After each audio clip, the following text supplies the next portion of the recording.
Hey, this is ALEXI NEOCLEOUS, and today we're going to be talking about engaging and winning your prospects.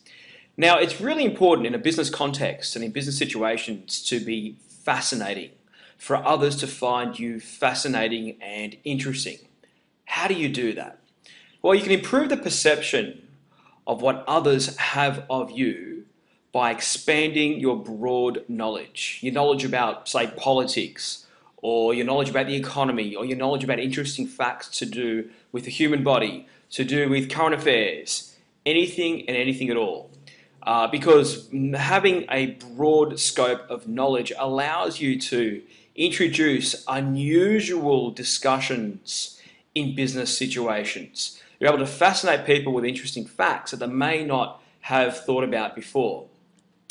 Also, to increase your fascination skills is to be a better listener, to improve your people's skills.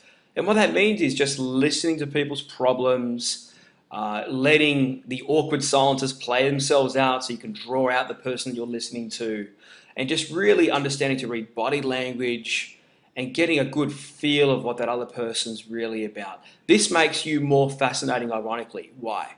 Well, in doing less talking, essentially, because that's really what I'm saying here, you become more fascinating because you're drawing the other person out. And so what happens is they automatically thank you for being the fascinating person, but really what we've done is been a great listener and drawn that person out.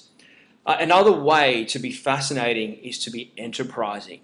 Do something different. So as an example, whenever I sit down with prospective clients and they want to know a bit of my background, I always open up with my first ever client. And my first ever client was one of the richest men in this country, and we worked together for a bit, and it's a great story behind it. Then I immediately move on to how Warren Buffett, the second richest man in the world, invited me to be his guest at his annual general meeting. All of a sudden, I become fascinated with two little tidbits that probably no one else in the world could probably claim consecutively. So I hope you've enjoyed this short video, giving you just a few handy tips on how to be more fascinating. Thanks a lot.